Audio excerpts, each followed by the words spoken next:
కంచి పరమాచార్య వైభవం నడిచేదేముడులో నుండి పరమాచార్య పావన గాథల్లో షట్పంచఫలం అనే సంఘటన ఏమిటో తెలుసుకుందాం. ఎన్నోర్ దగ్గరలోని కార్వేట్టే నగర్లో పరమాచార్య స్వామివారు మకాం చేస్తున్నారు. స్వామివారు నవరాత్రి పూజ కోసం అక్కడ ఉన్నారు. అక్కడికి వెళ్ళాలంటే ముందుగా ఎన్నోర్ వెళ్ళి అక్కడి నుండి బోటులో కార్వేట్టే నగర్ చేరుకోవాలి. చుట్టూ దట్టమైన చెట్లతో పచ్చని ప్రకృతితో చూడముచ్చటగా ఉంటుంది ఆ స్థలం. అప్పుడు పరమాచార్య స్వామివారు కాష్టమౌనంలో ఉన్నారు.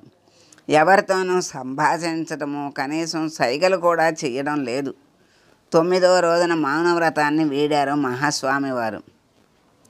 ఆ రోజు మహాస్వామివారు ఒక చెట్టు నీడలో కూర్చుని ఉన్నారు. ప్రముఖ ప్రవచనకారులు శ్రీ రామ్మూర్తి శర్మ, మరి ఒక ఆదాయపు పన్ను శాఖ అధికారి ఒకరు కూడా అక్కడ కూర్చుని ఉన్నారు. స్వామివారు నవ్వుతూ రామమూర్తి శర్మతో నెలకు ఎంత సంపాదిస్తావు అని అడిగారు. నెలకు సుమారు 300 రూపాయలు సంపాదిస్తాను పెరియవా అని బదులిచ్చారు. ఎప్పుడైనా డబ్బు అప్పుగా తీసుకుంటూ ఉంటావా అని అడిగారు.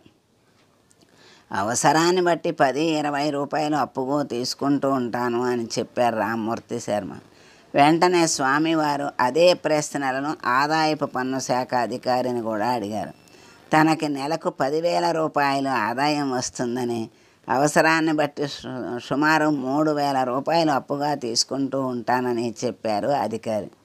మనం ఎంత సంపాదించినా మన కోరికలకు అంతం లేకపోతే మన సంపాదన ఎన్నటికీ చాలదు కనుక మన కోరికలను అదుపులో ఉంచుకుంటే మాత్రమే మనము మంచి కార్యాలకు డబ్బు ఇవ్వగలం అని వారికి వారి ద్వారా మనకు బోధించారు మహాస్వామి. అంటే 10,000 వచ్చినవాడు అప్పు చేశాడు, 300 వచ్చినవాడు అప్పు చేశాడు. మరి అప్పు ఎలా తీరుస్తారు? ఏ నెలకు ఆ నెల చాలనప్పుడు కష్టం కదా.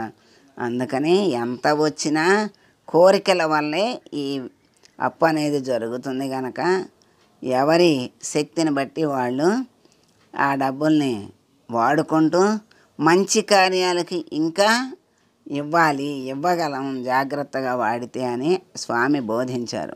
అలా మాట్లాడుతూ స్వామివారు ఒక కమలా పండును ఒలిచారు. తొక్కను తమ వద్దే ఉంచుకొని పండును అధికారికి ఇచ్చి ఎన్ని తొనలు ఆ పండులో ఉన్నాయో లెక్క పెట్టమన్నారు. ఆ పండుని 2 భాగాలు చేసి ఒక దాంట్లో 6 తొనలు, ఒక దాంట్లో 5 తొనలు, మొత్తం 11 తొనలు ఉన్నాయి స్వామి అని స్వామివారికి చెప్పారు.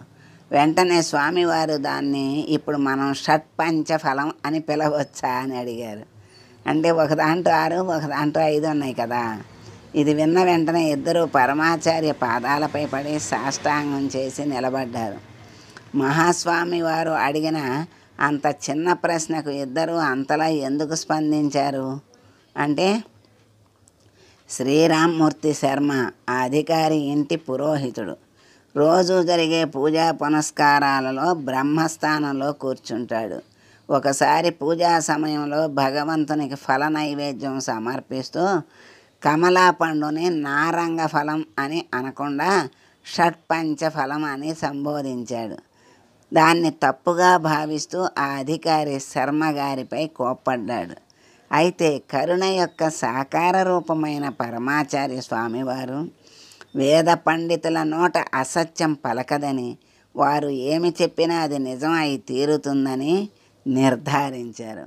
వీళ్ళిద్దరి మధ్య వాళ్ళ ఇంట్లో జరిగిన ఏదో ఒకనొక సంఘటన పరమాచార్య స్వామి వారికి ఎలా తెలిసింది అంటే, పరమాచార్య స్వామివారు భూత భవిష్యత్ వర్తమానములన్నీ తెలిసిన సర్వాంతర్యామి అని మరొక్కసారి రుజువైంది.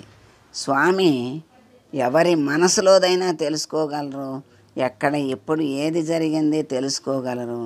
స్వామి అమ్మవారితో సమానమని ఆయన యొక్క శక్తి అంత ఆ సంఘటనల ద్వారా మన అందరికీ కూడా చక్కగా తెలియజేస్తున్నారు.